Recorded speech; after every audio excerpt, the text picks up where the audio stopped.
McKissick, Present. Commissioner Hewitt Garcia, Here. Commissioner Woods, Here. Commissioner Love, Here. Commissioner Coleman, Present. Commissioner Calvo, Commissioner Johnson, Here. Commissioner Williams, Board Chair Green. Present. There are 7 board members present. Thank you. We do have a quorum tonight. Tonight's posting of color is presented by the White Station High School. Their instructor is also here, Sergeant Major Karen Bolden. Please stand for the Pledge of Allegiance and remain standing for a moment of silence to remember those who have passed as a result of violence this year.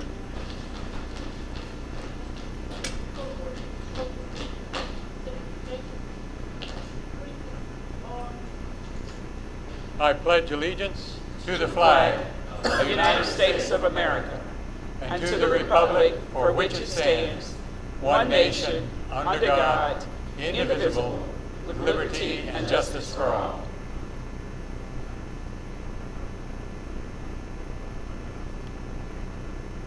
Thank you.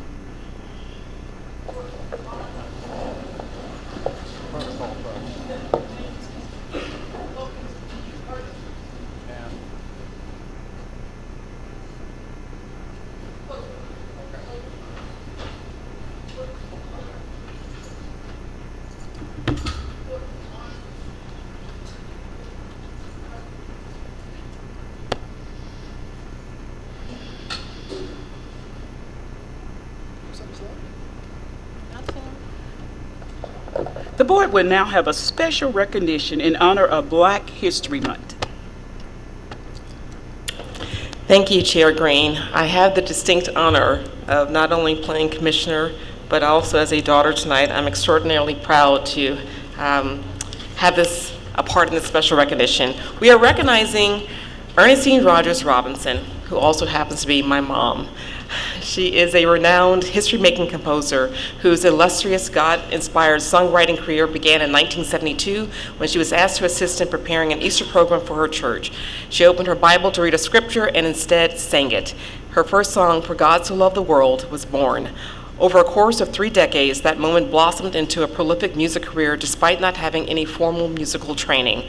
Robinson's earliest works include her gospel album, Sounds of a Miracle, which received a glowing review in Billboard magazine featuring her unique style of composing music.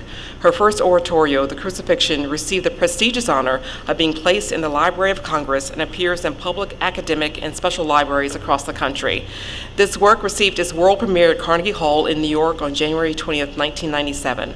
Robinson went on to compose the Nativity and Exodus oratorios that premiered at Carnegie Hall in 2001 and 2015, respectively. Her most recent work, Harriet Tubman Oratorio, had its world premiere performed by the Memphis Symphony Orchestra in partnership with the National Civil Rights Museum on February 11th, 2024, just 2 weeks ago.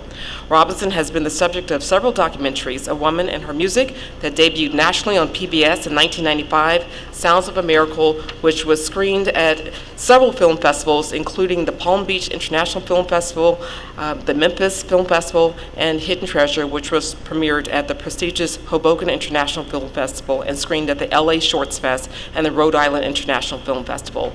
The composer and her work have been featured on CNN, BET, NPR, and Glamour magazine, and numerous local media outlets. She also co-authored with her son, Todd Robinson, Dr. Todd Robinson, a biography entitled Dark Before Daybreak. She is here tonight with the White Station High School Choir to sing one of her songs at our board meeting, being led by Mr. Joseph Powell, who just stepped forward. This song was featured during the recent concert in which they performed at the Cannon Center. Ms. Robinson's new music entitled Harriet Tubman. The Memphis Symphony presented the world premiere of this piece in partnership, as I said, with the National Civil Rights Museum on Sunday, February 11th, to a packed audience. Please welcome Ms. Ernestine Rogers Robinson and the White Station High School Choir, led by Mr. Joseph Powell.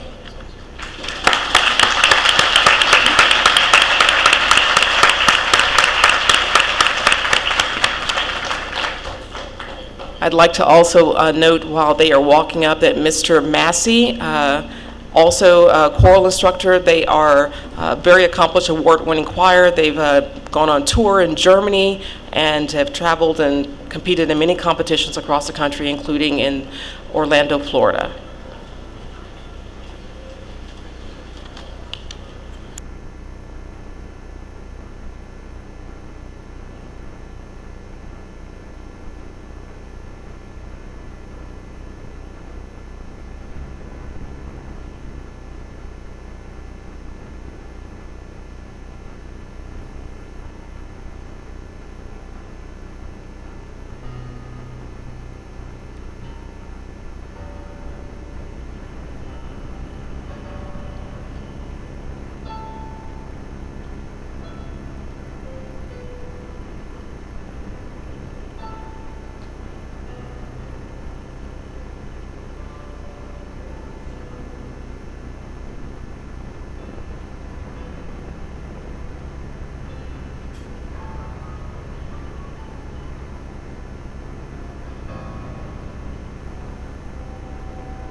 colleagues. Where'd I go? You know these pictures. Hey, yeah.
Chair Green, if I may point out that also Dr. Schultz, our very own parliamentarian who has been a longtime member of the Memphis Symphony Orchestra, also participated in this concert, and just, it was a beautiful experience. So thank you to Dr. Schultz and to everyone involved. It was actually a nearly 300-voice choir that included Mississippi Boulevard Christian Church, not only White Station High School Choir, but Cordova High School Choir and University Middle School Choir and the Memphis Symphony Chorus. So it was amazing. So thank you again for this tribute for my mother.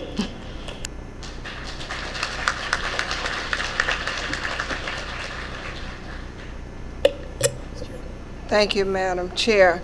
Since we are talking about music, I wanted to make a special announcement that on today, the Lanton Grammy Cultural Foundation donated over $20,000 worth of equipment, band equipment, to Overton High School. They came out and gave a concert,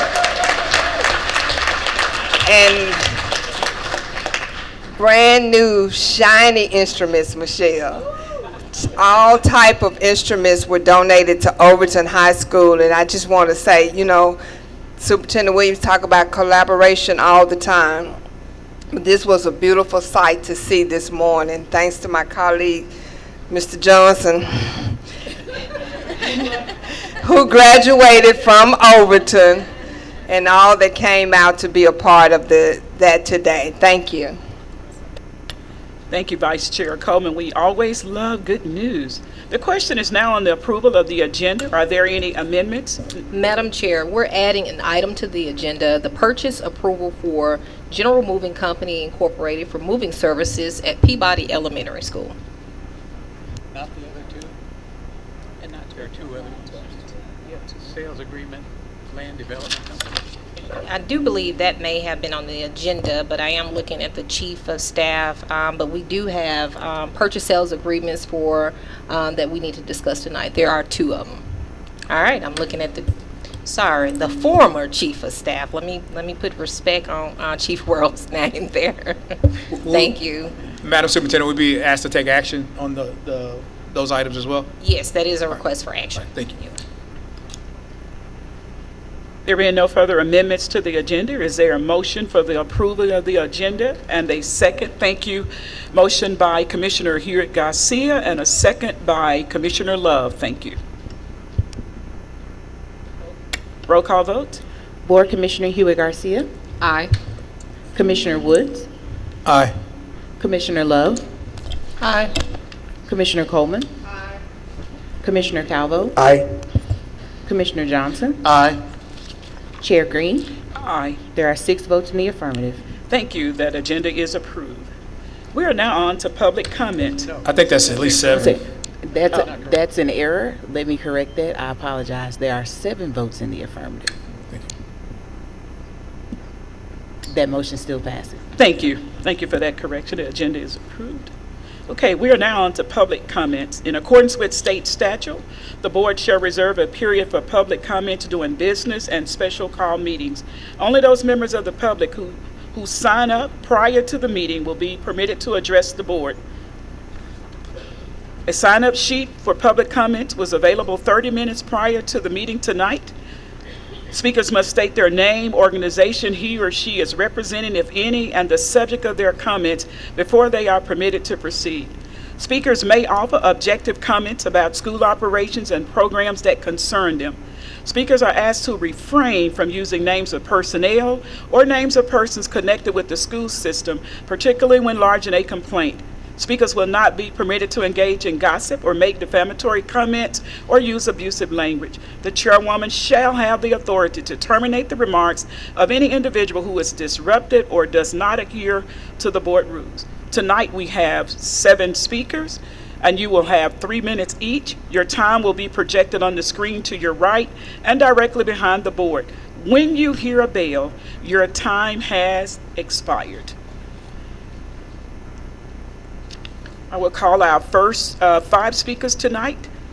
Susan Harris, Nora Nordstrom, Lori Streeter,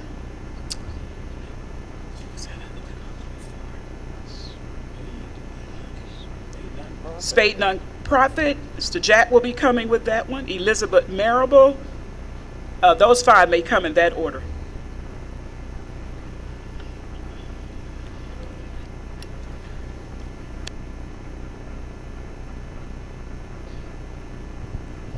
Good evening. My name is Susan Harris, and I represent the seasoned teachers of Memphis-Shelby County Schools, currently serving in my 28th year with this district. It has been brought to my attention that there has been a change in the supplemental insurance plans being offered to future retirees such as myself. It seems that former retirees had a choice of 3 plans, but due to cost reductions, future retirees have only 1 plan option, which apparently is accepted by very few providers. Many of us, such as myself, maintained our employment with this district due to the insurance options that we had upon retirement. It is my hope and the hope of many other future retirees that this board will reconsider and stand up for the teachers who have stood up for you this many years. It goes without saying that retaining and attracting teachers will become more difficult as we bear the brunt of yet another cost-saving plan. Thank you.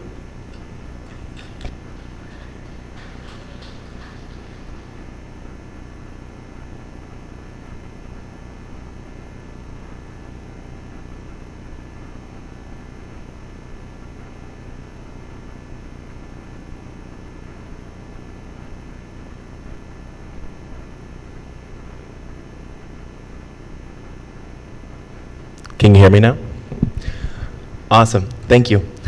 Hi there, my name is Noah Nordstrom. I'm a teacher at Overton High School, and I'm here to urge the board to pass a resolution opposing the state takeover of MSCS. Sadly, my state representative is proposing a radical agenda which threatens my students' futures. Not only has he threatened to strip Memphis of our local control, but he's also pushing a disastrous voucher scam which threatens to further defund our schools. That's why I'm running to replace him. Frankly, I cannot imagine working with less money in our schools. Our school has mold, roaches, we regularly experience blistering heat. In fact, today I taught 7th period outside because it was so hot that one of my students almost passed out. She passed out earlier this year because of the same reason. We desperately need an influx of state money to ensure that all schools are healthy and safe. But they're pushing for the opposite, and now they're threatening to enact a hostile takeover of our schools, even though state takeovers have failed over and over. The time has come for us to stand together. The time has come for us to stop the hostile takeover of our schools, to defend local control, and to advocate for fully funded schools in every neighborhood. At the end of the day, this is not about politics. It's about our students' futures. We owe it to them. Do the right thing and pass a resolution opposing the takeover. Thank you.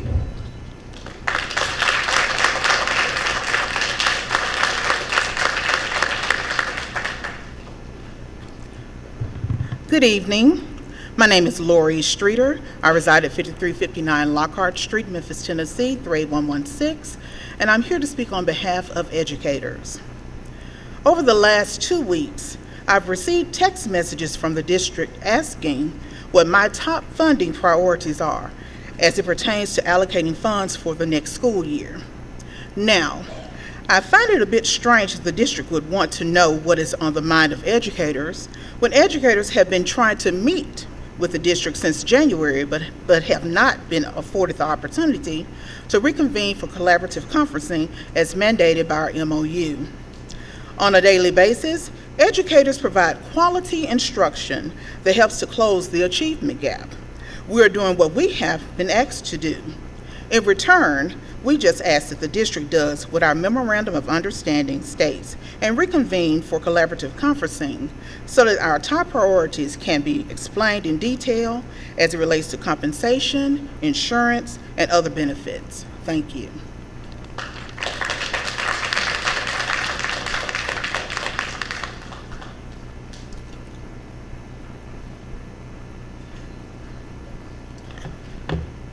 Hello. Hello, everyone. I am Jack Bewer, and I am here to represent SPADE, which is a new nonprofit started at Rhodes College. So at Rhodes, we feel a connection to the Memphis community, and a lot of our students wanted to expand that. And so we wanted to reach out to the Shelby County Board and offer multiple things that we can do as students. So we can't offer everything because we're part-time, but we will offer the time that we do have, and we will make the best out of it. So, and many of us have lived and gone through the Shelby County school system, and it has given us so much. That's why we want to now take the time to give back. So the first thing we want to do is give out highly decorated first aid kits. We have 50 already made, and we plan on donating them to the school system for their use and whatever they need. And towards the end of the school year, we hope to partner with you to provide multiple things, including student-to-student mentorship, test proctoring, and reading to kindergartners in a program we call Rhodes Reads. We are so happy to be working with you and be presenting today, and we hope to develop a deeper connection with this amazing community and help younger students in Memphis continue to higher education. Thank you so much.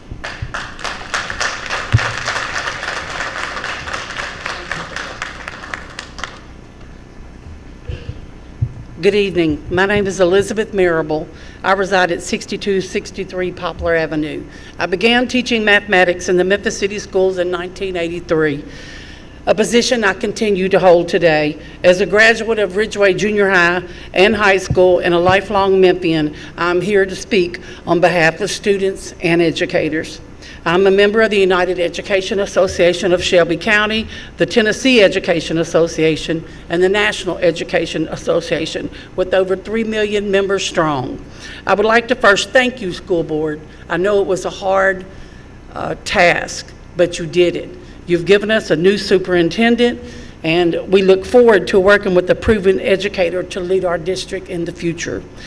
As we are all aware, it is budget season, and we are deeply disturbed that educators are not being properly represented at the table.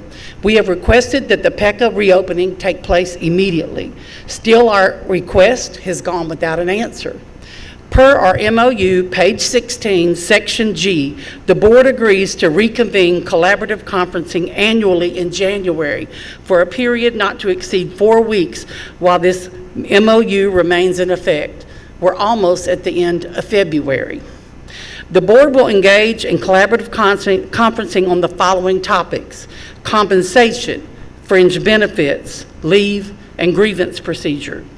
Our request is to reconvene collaborative conferencing immediately. The United Education Association conducted an electronic survey and asked educators what would make them stay, because that is a goal for us. Educators stated they needed increased compensation, better health insurance, and sustainable working conditions.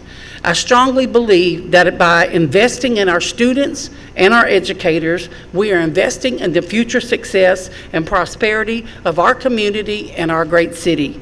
I urge the school board to prioritize these investments and commit to reconvening for collaborative conferencing with educators. We want to continue always to work with you. We consistently hear that we can't pay teachers what they are worth. I say we must. We must pay teachers what they are worth, and we must do it now. Teacher pay must be a minimum of $50,000. Arkansas, the entire state, has already done that this school year. We absolutely must address our longest-serving teachers with better longevity pay. $50,000 minimum pay, better longevity pay, and better teachers will stay.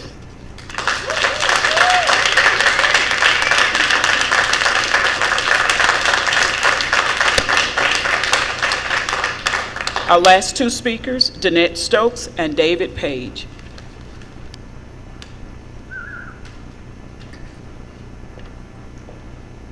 Good evening. Danette Stokes, 6263 Poplar Avenue, Memphis, Tennessee, 38119. I am a 24-year veteran educator in elementary, and I'm the president of the United Education Association, the affiliate of TEA and NEA. I want to first thank you all for your transparency in electing our new superintendent. We appreciate it. We are excited to have her, and we are really excited for her to get started and hit the ground running. Next, I want to just address a few concerns about our current compensation of our dedicated educators. As an integral part of our educational system, educators work tirelessly to ensure the success and well-being of our students. It is disheartening to see that our salaries do not adequately reflect the hard work we put into our roles. To attract and retain top talent in our schools, it's crucial that you offer competitive salaries that recognize the valuable contributions that we do. We cannot get to an agreement on compensation if we're not at the table for collaborative conferencing. Per our MOU, page 16, section G, it states, the board will reconvene for collaborative conferencing during the month of January. We will discuss the following: compensation, fringe benefits, leave, and grievance procedures. We are requesting to reconvene for collaborative conferencing immediately so that we can also follow the law, the PECA law. Educators are tired and need to be compensated for covering classes. Thank you for the compensation plan, but how are you ensuring that everyone knows about it and is implementing it? I've received several calls from specialized education assistants, classroom educators about the plan, but no one seems to be implementing it. Can we please make sure that it is being implemented? Educators in the I-Zone have not received their $2,000 bonus for the sign-on and retention that they should have received last semester. Now it's due for the other $2,000 for this semester. We're asking that you please compensate them for the money that was portrayed on the flyer for the I-Zone. Thank you, and if possible, they would like to have their money on this next pay period. It is the right thing to do. Educators play a vital role in our in shaping the minds and hearts of our students. I hope that you will take our request into consideration and prioritize the well-being and financial security of our educators. We are asking for the $50,000 salary schedule that we presented to you all last year in January. It is the right thing to do, and it's also feasible, but we won't know unless we're at the table collaborating, conferencing on those matters. So, I look forward to seeing the positive impact of your decisions on the lives of our students and educators of Memphis-Shelby County Schools. Thank you, and I look forward to hearing from you all soon.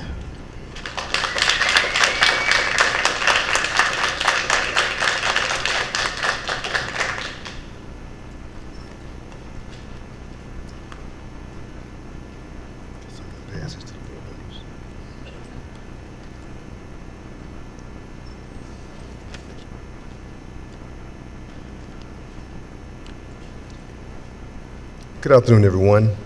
My name is David Page. I reside at 1510 Hannah Street, Memphis, Tennessee, 38109. I'm a Memphis-Shelby County Schools teacher.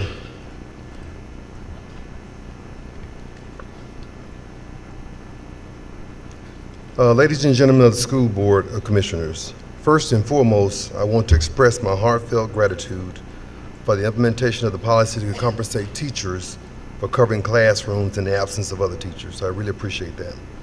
However, I stand before you today with another plea for consideration and action.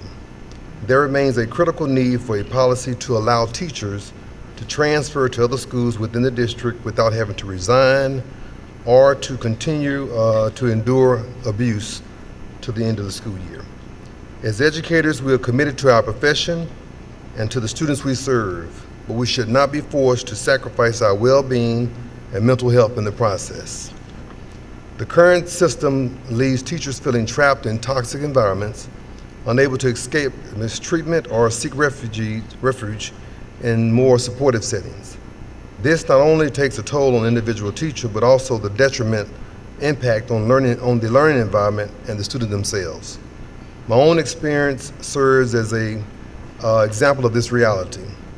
I propose that we use the Insight Survey ratings of principals as a tool to inform teachers of the school they are assigned to or considering transferring to.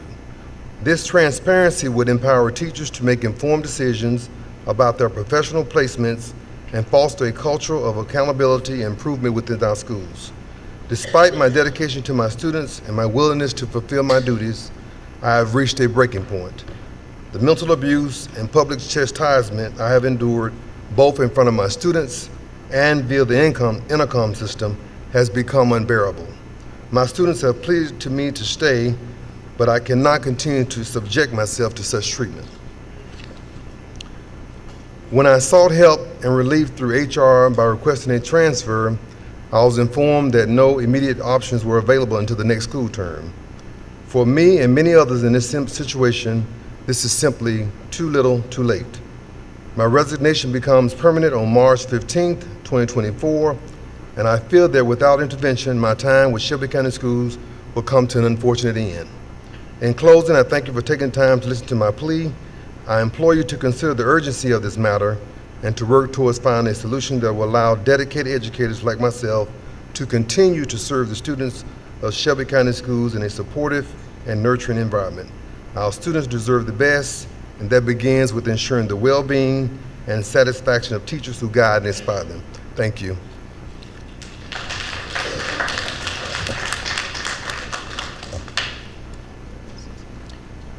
Excuse me, our HR department, can you reach out to this teacher and have a conversation outside with him?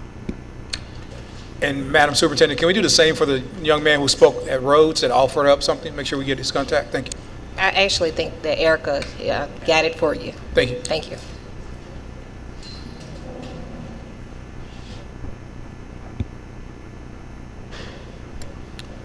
Tonight, Memphis-Shelby County School family, we are honored to welcome Dr. Marie Fagan as our incoming superintendent. We know that Dr. Fagan will hit the ground running, ready to extend gains, secure new wins, and build strong relationships with all segments of our community. We are excited and look forward to working with her. Please help me welcome Dr. Marie Fagan.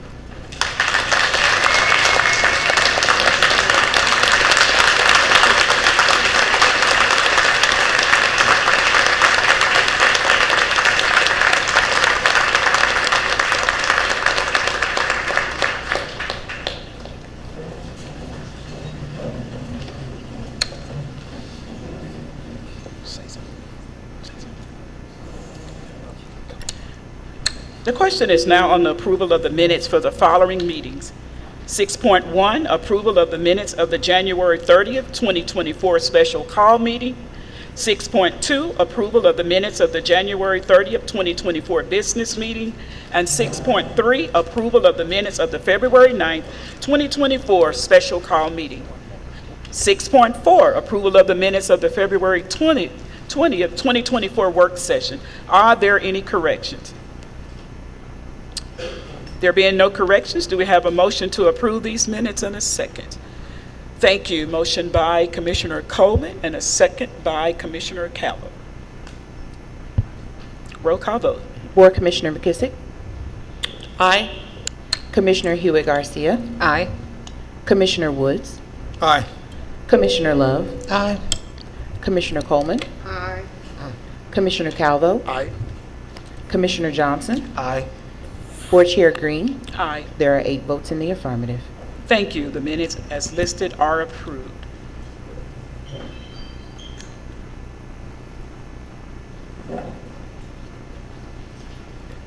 We are now on to committee reports. 8.1, the Board Chair Report. Good evening.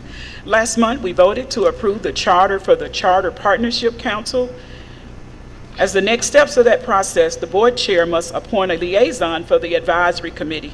I would like to appoint Commissioner Michelle McKissick to serve as the liaison for that committee. Mr. Wood is overjoyed. I am honored to serve in that capacity. Thank you, Chair Green. You're welcome. Thank you, Mr. Woods, for the amen. The board recently attended the annual conference of the Consortium of the State School Board Association to join other boards across the country in discussing education, advocacy, and development. Thank you for all of my colleagues who joined us. We had an awesome time. We are ready to also hit the ground and continue the work that we are doing. I want to shout out Dr. Michael Lowe. Last night, the Lift Every Voice concert with all of the high school choirs was absolutely awesome. So we want to just shout him out. Can we just give him a round of applause, even in his absence? I think from what I was watching last night on the live, I think Dr. Angela Whitelaw really enjoyed Total Praise. I could just see your hands going across my... It's all right, it's all right. 8.2, all of my items are on the agenda tonight. 8.3, Budget, Audit, and Finance Committee, any reports? No report. 8.4, Charter School Committee report. It was as stated, Chair Green. Thank you. 8.5, Community Outreach and Engagement. No report. Okay, 8.6, no report. 8.7, Policy, Governance, and Legislative Committee, no report. 8.8, Procurement, any reports? I wanted to say this under the budget audit. I just want to encourage my colleagues to reach out and share your ideas on the budget as we're preparing for our retreat in March, and just so we come up with a collective vision towards a strategic plan. So find some time with Tito. All right, he's smiling. He's looking forward to that time. And do we have the date set for that retreat? Mm-hmm. Should be on your calendar. It is. I just want to hear it out loud. If that's okay? Tito, he wants you to speak in the mic. It's March 9th. Thank you. March 9th, thank you. General Counsel? No report. Thank you. And Superintendent report. All right, I want to take an opportunity, and Quentin, I don't know if you want to address any of the PEC concerns. I know that you may be meeting with the teachers' associations. Yeah, yes, ma'am. The General Counsel and I will be meeting with the UEA leadership on tomorrow to level set around PECA collaborative conferencing and the path forward for this year. Okay, I do realize that last year was the first year out of 5 years we had an agreement, so I don't want to take any opportunity to state that on record, but I do feel like there's some work and collaboration that's needed for just us to be congruent. We always want to welcome that, so I want to encourage you guys to get with them as soon as possible. Yes, ma'am. All right, thank you. So, good evening, Memphis-Shelby County Schools family. I want to take an opportunity. This young lady probably would not appreciate it, but I want to definitely give her kudos. So congratulations to Assistant Superintendent of Charter Schools, Brittany Munda, and the Memphis-Shelby County Schools Charter School Office. The state has recognized this outstanding performance, praising it. And anytime you get a compliment from the state, we definitely need to make sure that we put light on that, right? And so they're praising Brittany's office for exemplary, for its transparent and efficient processes. So thank you for your exceptional work, Brittany, and team as well. Thank you. And I will say, I see Erica clapping because she's a partner with the General Counsel as well. So thank you guys just for your hard work and collaboration. All right, over the past 10 years, I have seen the district face some of the most complex financial hurdles. In the beginning of my tenure as Chief Financial Officer, I'm now looking back on that time, I can state it out loud. We uncovered a $58 million deficit while the school year was already in progress. Without great financial management and resources, academic achievement will always be limited. With no time to waste, my team and I immediately began reviewing our fund balance policy limits and determined that our district was well below the policy threshold of 8%, meaning the district savings were insufficient during that time. We completed a thorough review to unlock opportunities to strengthen internal controls in procurement, contracts, and stipends. So during that time, we knew the audit slated to be conducted would showcase poor findings. In spite of what we're facing, my team showed up every day, and I'm smiling at them, determined to find internal efficiencies. Some of our greatest improvements were made with the partnership of our independent auditors, Watkins Uberall Certified Public Accountants. Tonight, we have our auditors here to give a status update of our audit. I will now turn it over to Mr. Langston and Karen Gundin from Watkins Uberall. Thank you, Madam Superintendent. Commissioners, I'll give a brief overview of our anticipated audit finances for ending year 2023. So as Superintendent mentioned, over the past 4 to 5 years, really 4 years, I'll say, we've really been excelling on financial grounds. Shanice, if you go to the next slide. Really quickly, for the fourth year in a row, I'm here to report that we do not have any findings for our audit. And I want to give a congratulations to the team. I want you guys to remember, again, I don't brag, and this is as humble as I could be, but in a district this size with a budget of over $2 billion, it just doesn't happen that you don't have any audit findings in a district like us. Right now, in 2022-23 ending year, there's no anticipated material weaknesses, there's no significant deficiencies, and there's no instances of non-compliance materials for our financial statements. I want to take it a step further. If you guys remember, we still have extra fundings, and one of the things that we have, we received over the last 3 years, $776 million of federal money on top of the already federal money that we receive. Again, no findings on our federal awards, no significant deficiencies or material weaknesses anticipated related to our federal funds. The state report is anticipated to be filed as of February 28th. Let's go to the next slide. Let's talk about what we do again every year. We are awarded for excellence in financial reporting. This year won't be any different. We'll submit, and I anticipate that we'll receive excellence in financial reporting. Superintendent Williams mentioned something about surplus or around our savings. So really quickly, ending in 2023, our revenues exceeded our expenditures for $75 million. We did have some contributions for retirement, resources for our insurance funds, lease subscriptions, and capital assets. That still resulted in us adding $59.7 million of a surplus to our general fund. Again, I want to say a surplus because as Superintendent Williams mentioned, therefore,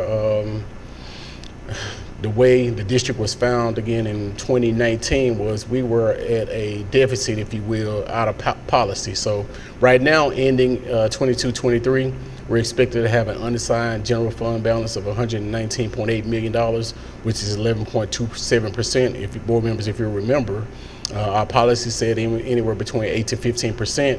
In addition to this 11.27%, this is even after we assigned the $64 million for our maintenance, repairs, and things of that nature. So what I want to say is that the district is in extreme financial health at this moment, and we have been for a while.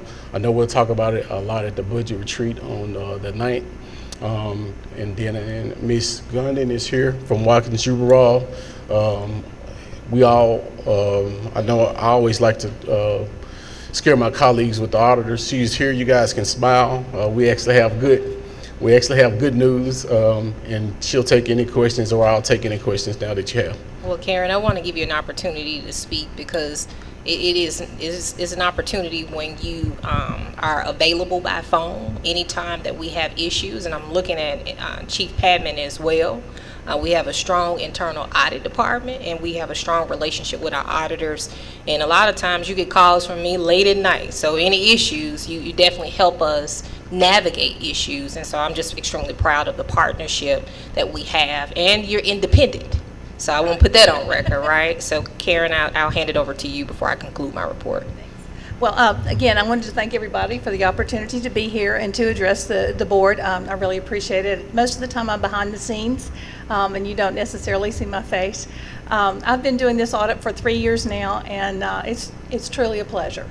The accounting staff, the accounting team is very strong. Sometimes I have questions, but they have answers, always. So that's been very helpful to me. And as Tito mentioned, we anticipate issuing our audit report for 22-23 on February 29th. And we anticipate, it's not finalized yet, but we anticipate that it will be what we call a clean opinion. Without any findings. There were some findings last year that were just minimal, but the state required that we put those out there. But we are not anticipating any findings, material weaknesses, internal controls, significant deficiencies, or any state matters. Again, this is not finalized yet, but that is my anticipation. That's what we're going to have. And again, I would like to talk about the responsiveness of the team as well. Your accounting team is very responsive and very helpful to us as auditors, and it makes our job easier. And I'm one of the few people in the world that really love auditing. So it's truly a pleasure to be here, and I appreciate being able to work with everyone. Yeah. And so before I turn it over to questions for board members, I definitely want to take an opportunity before I transition this $2 billion district to be proud to say that the financial management over the last 4 years has been strong. I've left it with a healthy fund balance, along with a great relationship with auditors that are independent. So I am going to take every opportunity to recognize the hard work of financial management, because when I found this district, I asked myself some days, Lord, what did I get myself into? But definitely thank you, Karen, and thank you, Mr. Langston.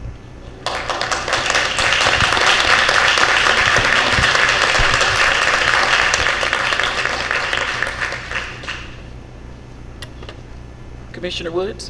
Thank you, Madam Chair, and thank you, Madam Superintendent. I think it speaks to when we first asked you to step into the space. We also knew that you had built a great culture and a team that could carry out that work. And so, to Mr. Langston, I know having the superintendent within arm's length was definitely helpful and continue to be helpful. But seeing you lead this process and still come out with these type of or not come out with those type of findings speaks to the work. So again, I echo the superintendent's comments. My question to you, Madam Superintendent, is again, reputable accounting firm, long history in this community, but just from a control standpoint, do we change the specific auditor every a few years, or is the same person persons continue to come and audit year over year? That's a good question, and trust me, while Mr. Langston has led it, it's a lot of hills around here that he's been walking in, Mr. Woods. So as it relates to your question, for the auditors, unfortunately, we don't pay for our audit. The county pays for our audit because we fall under their umbrella. So I think that's more of a question for the county. I didn't ask about payment, Madam Superintendent. Oh, I asked, I'll try but I think again. that's by law that the county pays for our audit, or they procure our audit, or they choose their auditors. I didn't ask that yet. I thank you, but I'll restate the question. So absolutely, and again, as I come in, I complimented Mr. Langston. Obviously, I was also, hopefully, you saw it as a compliment for you as well. I'm saying you've built a great team, and I was thank you, great, Mr. Woods. and great to see him lead. In the official title of CFO. So just wanted to thank you for the work you've done over the past year. My question was about the personnel, not the firm, but the individuals that show up and do the audit. Yep. Is it the same individuals every year? Not really. So I think, Karen, you've built a strong team, and that team has swapped out between a couple personnel, but it really does well when you have the same auditors, because they become familiar with the financial records of the district. And so I think that you've had some consistent teams. I know some team members, Samantha, but every now and again you may lose a superstar here and there, right? That's right, unfortunately. I've only been involved with this audit for 3 years. Yeah. I've been in charge of the audit, although there are other partners at my firm that perform a quality control review of our work, and that could rotate from year to year. Also, we've had different individuals involved with what we call the single audit, which is testing your federal programs. We've had different people involved with that basically every year that I've been here. I've kind of been the continuity with that because I kind of had the final say on all of the things that they do.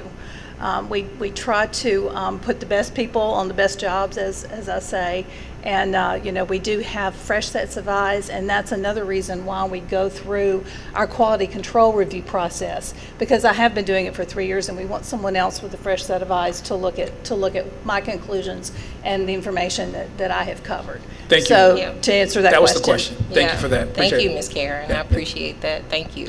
And then let me take another opportunity because I saw Mr. Morris and then Chief in our internal audit, Leon Patton, and I'm looking for Mark Edinburgh as well. So let me say this. Even though Mr. Langston gets calls from me all times of the night, he continues to answer and always allows me to take a moment to be the superintendent and sometimes the CFO some days, but he's done an awesome job in the role and stepping up during this time. And Mr. Morris, I see you walked in as well. A lot of times you prefer to be behind the scenes, but definitely you've led a strong team through ESSER. We didn't always start off on the best foot with ESSER because you were like, Tony, let me take this wheel and drive it. But you've done an awesome job.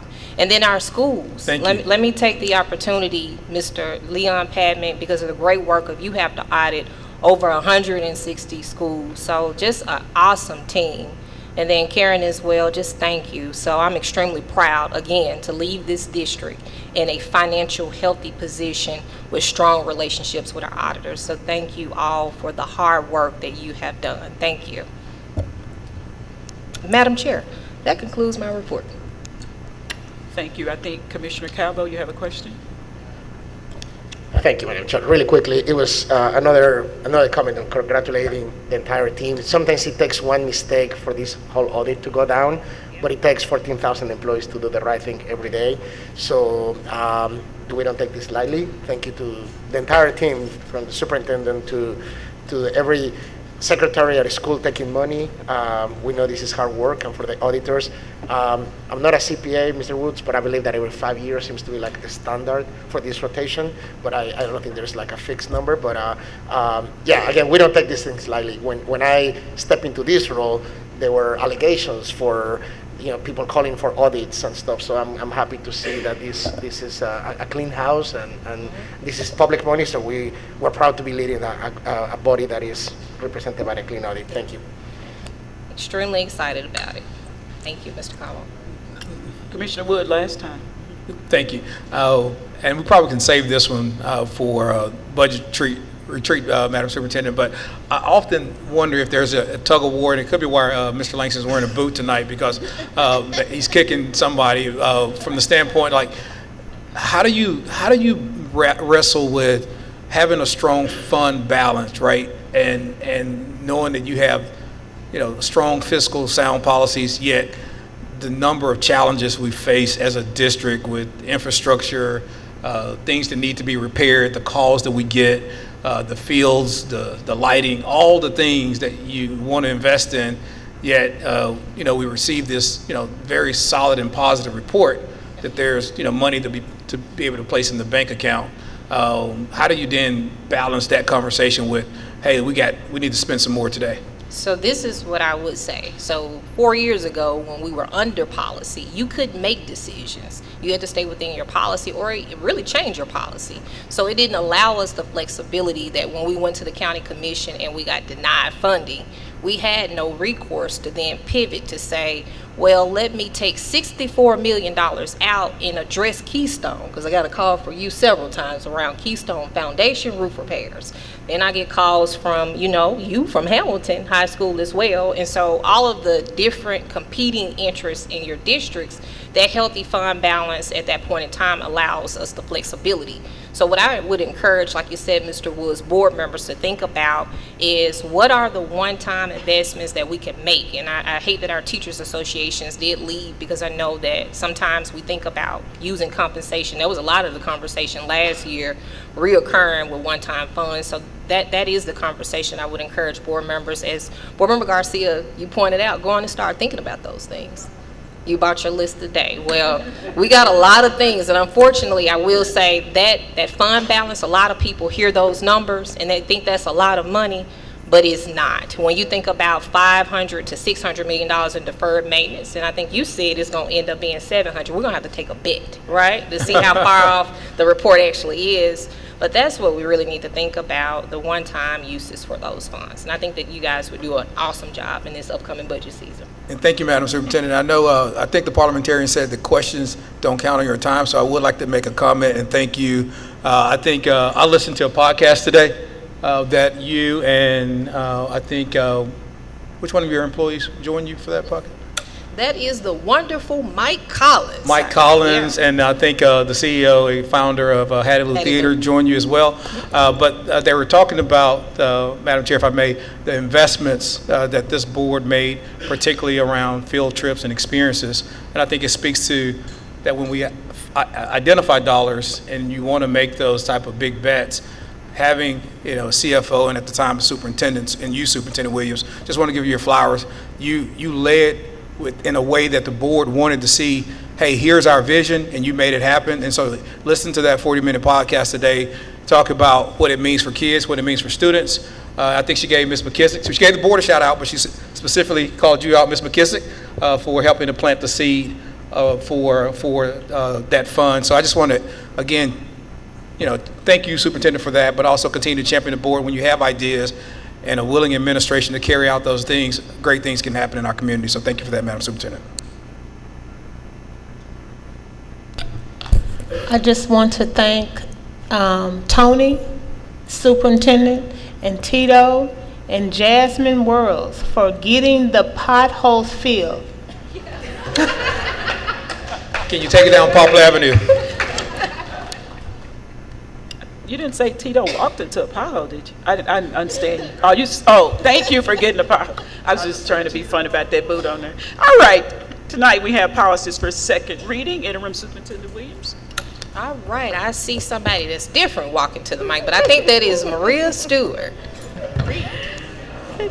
Good evening, Superintendent Williams, board members. We have two policies tonight for second reading, and we are asking for your approval on revisions to policy number 2010, minority women in small business enterprise participation, and we're also asking for your approval for a new policy, 2021, employee additional pay.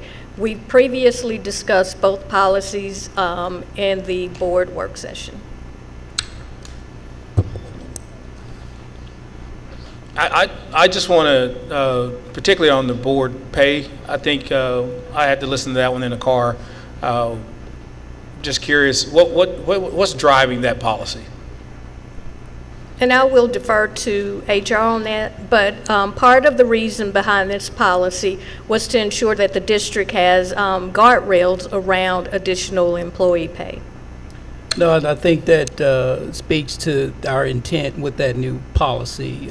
Commissioner Woods, exactly what Ms. Reed just explained. Thank you. I would like, this is the second reading of this policy? Yes. Madam Chair, we're going to go back into committee structure next month. Can we plan to bring these policies to committee prior to the next board meeting, just to make sure that, you know, we have a deeper dive on the policy in case we want to add anything? This is second reading and approval. So we're passing tonight? Second reading and approval. Well, I guess I'll be abstaining on that particular policy, but I'm sure it's really good. So that's fine. Okay, do we have a motion to adopt these policies and a second? Motion by Commissioner Coleman and a second by Commissioner Garcia. Thank you. Roll call vote. Board Commissioner McKissick. Aye. Commissioner Hewitt Garcia. Aye. Commissioner Woods. Pass. Commissioner Love. Aye. Commissioner Coleman. Aye. Commissioner Calvo. Aye. Commissioner Johnson. Aye. Commissioner Woods, I'll abstain on this vote. Chair Green. Aye. There are 7 votes in the affirmative and 1 board member abstaining from the vote. Thank you. That motion passes. We're now on to the consent agenda. Are there any items to be removed tonight, Superintendent Williams?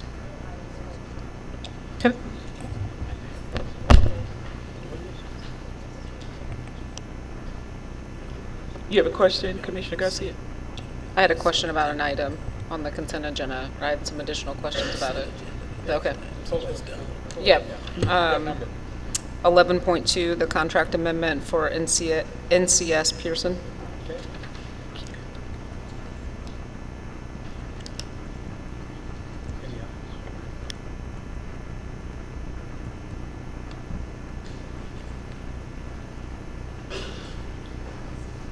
Okay, I need a motion to approve the consent agenda. Motion to approve? Thank you. We're removing item 11.2 and a second. Thank you, Commissioner Coleman. I will read each item into record before a roll call vote. 11.1, approval of consent agenda. We pulled that one. 11.3, contract approval, a snapshot in time for professional development, $87,000.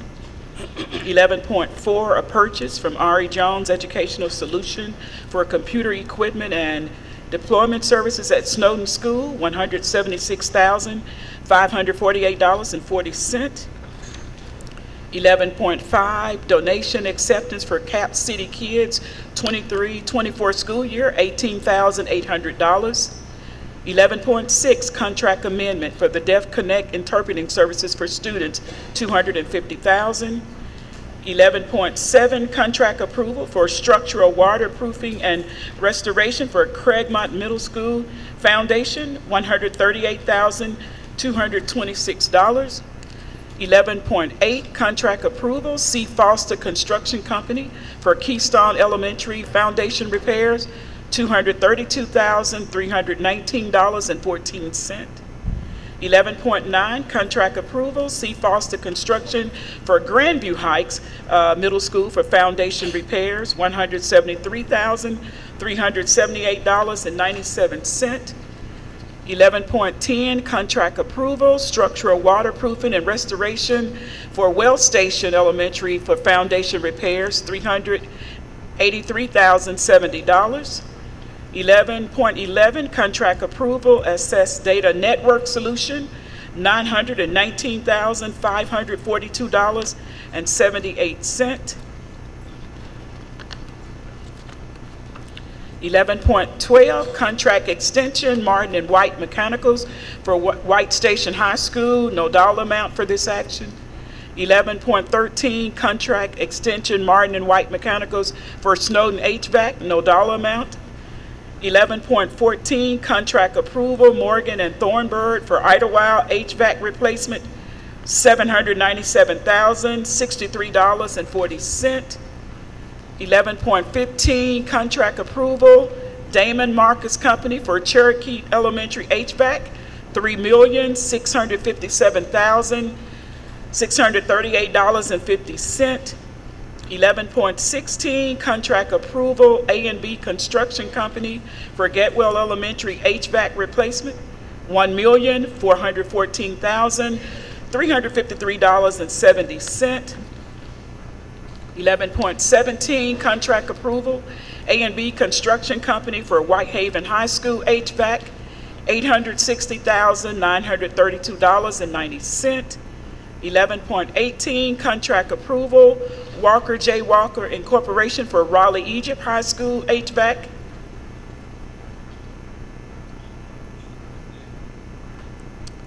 $8,042,783.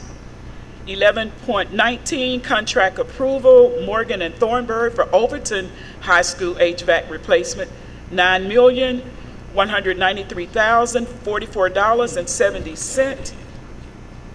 11.20, contract approval, Robinson Mechanicals for Greg TTC HVAC replacement, $554,500. 11.21, facility management, a portable chiller, $549,800. 11.22, Robinson Mechanical for a portable boiler, $495,000. 11.23, contract approval, Martin and White Mechanicals for Airways Middle School cooling tower replacement, $310,576. 11.24, contract approval, Ewan Kessler Incorporation for Airways Middle School EMS upgrade, $401,014. 11.25, ENA and Otica Technologies for intercom systems for multiple schools, Phase 2, $2,052,464.96. 11.26, contract ratifications, state systems for district-wide fire water sprinklers, $700,000. 11.27, Delta Materials Handling for CNC pallet trucks, $127,600. 11.28, contract approval, Artesian Constructions for bathroom renovations at East High School, $167,800. 11.29, February 2024 budget amendment, $2,116,498,308.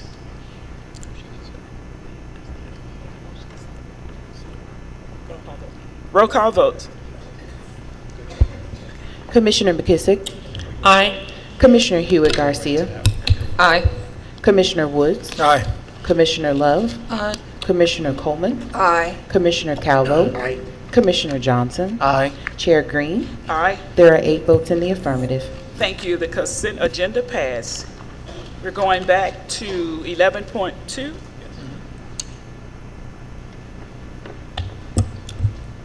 Yeah, I have some, first, I want to thank the team for providing such great follow-up to the questions that we asked, which is why I'm only pulling one item. Most of my questions were answered.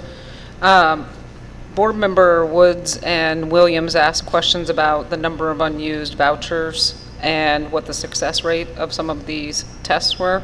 And so I just want to, can you speak, so what I'm looking at is that we've only used a third of our vouchers, and I'm unclear how many we're purchasing with this particular contract, and are we on track to use the remaining 17,000 vouchers? All right. Dr. Whitelaw and Ms. Lester. I'll start. Definitely, I think that what you saw in the data, we did provide how we did on each test, as well as we talked about some strategies to increase the percentage of students that will be not only taking the test, but passing the test. So we have a little bit over 8,000 that we have used, and I'll have Ms. Lester to speak to where we are with the number of students that are in CTE, the number of students that are planning to take the test, and the number of vouchers that we've used. Good evening, Commissioner Hewitt Garcia. So currently with the vouchers, the reason why there are so many left is because we purchase site licenses. And the site licenses for the schools provide, or they yield 500 vouchers.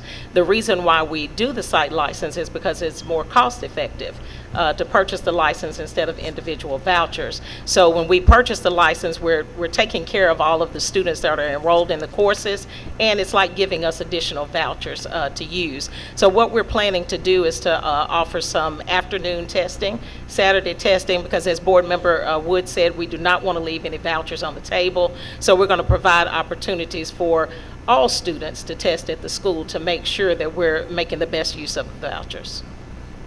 And then I was looking at the pass rates of some of these. Some of them are very high, but based on the math for one of these exams, we've had one student pass it. And go ahead. I was, do you need anything? Like, I think, what do you need, or what do our students need as we think about investing in strategies or additional supports to get those passage rates higher? So we've purchased some additional resources for the teachers to use, and we're also working with the post-secondary partners so they can provide professional development to the teachers and students so we can be more successful on the exams. You have my full support as a board member. I think this is incredibly important for us to improve upon and get right for our kids to be career ready. So please have an open dialogue with us. But I'm planning to support it. I just wanted to ask a few questions. Thank you. Yes, ma'am. Thank you for your support. Thank you. May I? Yes, you may. I'm I sorry. saw you turn my light off. Okay. So again, I think Board Member Garcia asked the questions, right? And you gave great answers to those questions. I think it's an opportunity. I think obviously if there's any exams, some of these exams are very difficult, even with the best educators in front of these kids. You need more than one shot at it.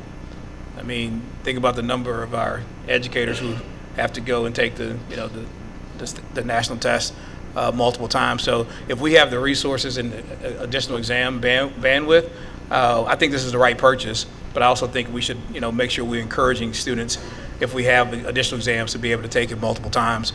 The other piece of that, I think, as we start receiving KPIs more frequently, Madam Superintendent, is that this should be part of the story when we talk about workforce development and what we're doing. I feel as a board member too often, just like when we boast about our reward schools and our A and B schools, like it's okay to tell what's not going well. It's okay to talk about our DNF schools and the resources we're providing to them. And it's okay to talk about schools who we want to be on the reward list next year, and here are the resources. It's okay to talk about students who aren't passing these exams and simply aren't workforce ready. And to Ms. Garcia's comment, what more can we as a board do to support those students to make sure that they leave with a credential and be ready for the workforce? It's okay to say, you know what, you sat through a class all year, perhaps this wasn't your jam. What else can we do? And what other resources can we provide to make sure you leave with a different credential? So I just want to just encourage us to not shy away from that. Dr. Whitelaw, you hear me say often, like, come to the board and tell us the bad stuff. Tell us the things that, hey, we made a big bet, this didn't work, and here's why we want you to double down on X, Y, Z. So just don't ever shy away from that. So it shouldn't be embedded in in an Excel spreadsheet that everybody may not get a chance to open. Like, let's talk about it, and so we can support you. So thank you.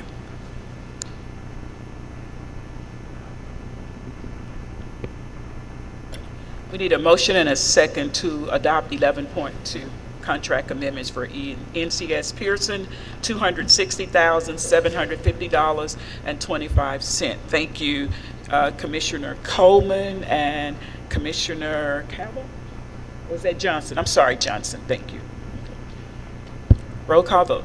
Commissioner McKissick. Aye. Commissioner Hewitt Garcia. Aye. Commissioner Woods. Aye. Commissioner Love. Aye. Commissioner Coleman. Commissioner Calvo. Aye. Commissioner Johnson. Aye. Board Chair Green. Aye. There are 8 votes in the affirmative. Thank you. We are now on to requests for action items. The first item is 12.1, approval purchase sale agreement. Yes, 12.1 and 12.2. Ms. Patrice Thomas, if you'll give a brief presentation over those items. Okay. Good evening, board members. So as discussed, there are 2 items that are on the agenda tonight for request for action. The first item is related to the purchase of land from Aaron Land Development Corporation for 11.42 acres of land. This land is being purchased to replace a land that we had previously executed a purchase sales agreement for, about 10 acres of land from the Game Day Foundation. We are replacing that particular land because after doing some due diligence, including our geotechnical study where we did some soil borings as well as some wetland stream determinations, we identified that there are some environmental and topographical considerations that would make that particular land more time consuming and more expensive. So we were able to negotiate just to the east of the same plot of land, this 11.42 acres, which should save us time and money to remain on schedule for the building of the new schools. So that's 12.1. So I'll pause here to see if there's any questions around this particular item before moving to the next. Okay. All right, seeing none, we'll move to. Is that the only land purchase item? I'm sorry? Is that the only land purchase item? No, there's a Sorry, 12.2 Go ahead. item. So 12.2 is actually the purchase sales agreement with Farrell Paving Company. In Farrell Paving Company, there's about 6.92 acres of land that would allow us to build a road. We would actually, when I say us to build a road, we're hoping to be able to have a dedicated right-of-way for the city, which is essentially a street that would run from Trinity up to our school site. The reason that's important, that would allow us to relieve any traffic congestion that could be a concern for individuals on Germantown Parkway. So this would allow us to have three ingresses and egresses to the school.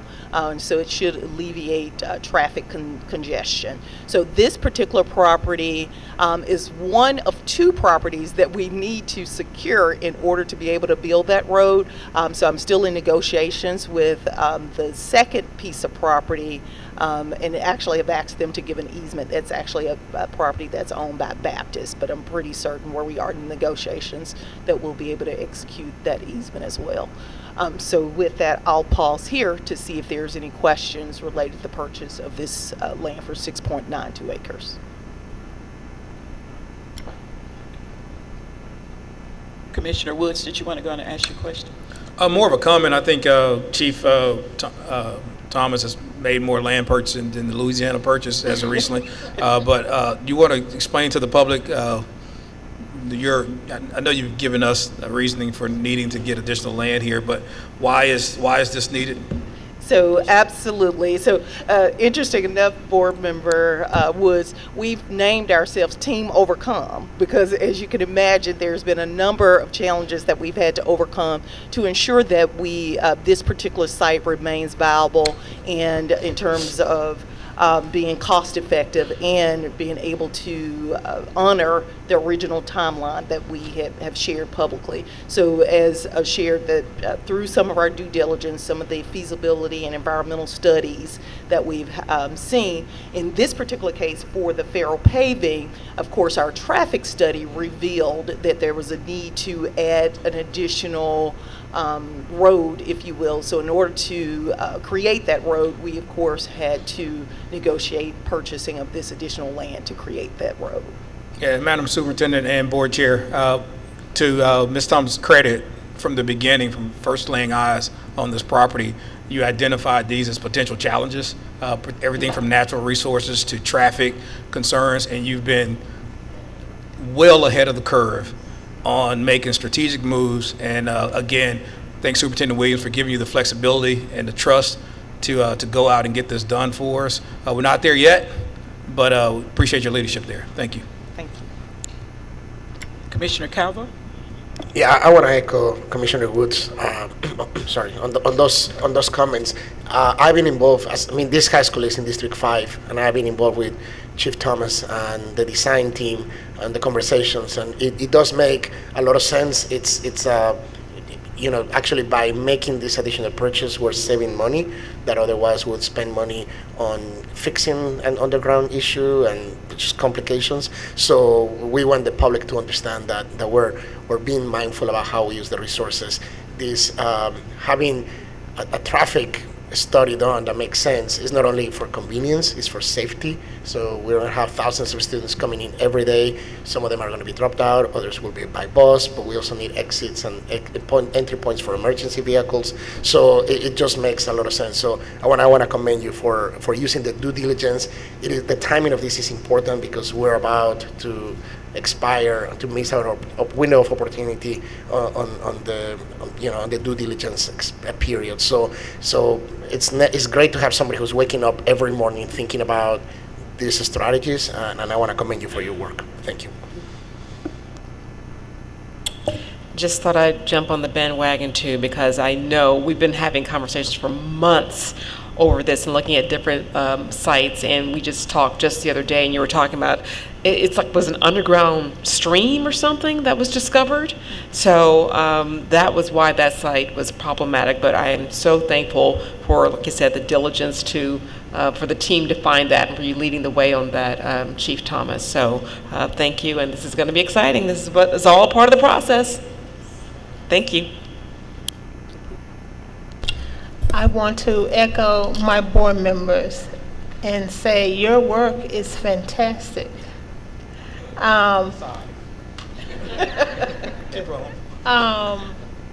Your work is fantastic. You keep us informed and engaged without us even calling you.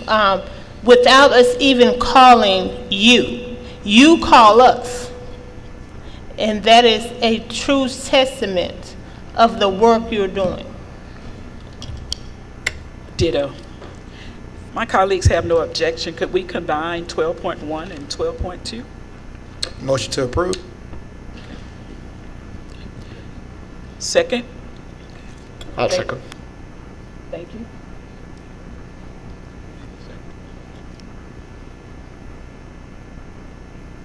Roll call vote. Commissioner McKissick. Aye. Commissioner Hewitt-Garcia. Aye.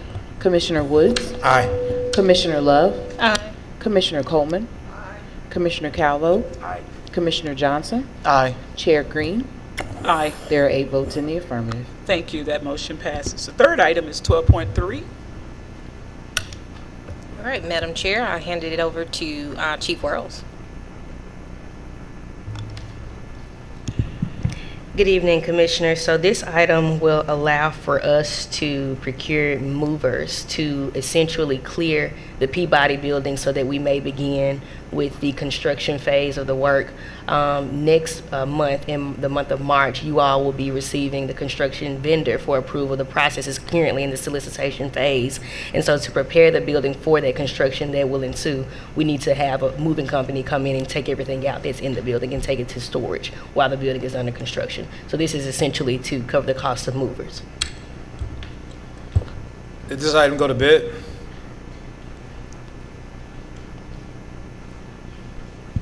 So, no, sir, it did not go to bid because it's essentially a professional service. So Moving company is professional service now? That's a stretch. I know, but All right. essentially, All right. it's not an item that has to go for bid. But obviously, at the expenditure level, it does have to come before the board because it exceeds $100,000. I'd just like to add, Board Member Commissioner Woods, that in light of the timetable with Peabody, and this has been stressful enough as it is for all parties involved there at the school. So obviously, we always are following the letter of the law and policy, but this right here is to expedite this as much as possible so that we can get those students back into the building. So if I could just respond, please. Board Member McKissick, I don't disagree, but just for future, I always look in any procured service to see who bid it and what was the dollar amount. So it's just a practice of mine. So I didn't see it here. Do not disagree that this would fall more likely under the emergency position of procurement as opposed to the hundreds of moving companies that may hear this conversation and saying that we can just go out and pick them. But I hear you. I'm in full support of this, Madam McKissick. No issues there. Well, I actually have to combat that because actually, since I've taken up procurement, I don't take just to questions, but this is actually a master agreement, so it's been procured Even before. better. Thank you. So, Thank you. There we go. Clean it up for me, brother. This is a master agreement. All right, thank you. It's not an emergency. Okay. All right. Yes. All right. Okay. That makes me feel better. Thank you. Good job, Chief Mainston. Roll call vote.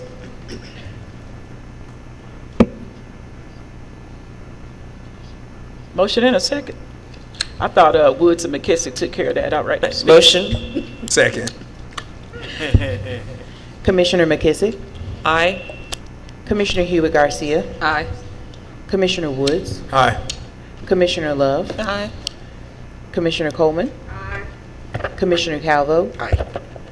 Commissioner Johnson? Aye. Chair Green? Aye. There are 8 votes in the affirmative. Thank you. That motion passes. Our last thing is our resolution approving our board members' strategic school fund allocations. That amount tonight is $67,912. I need a motion and a second. Thank you, Commissioner McKissick and Commissioner Coleman. Roll call vote.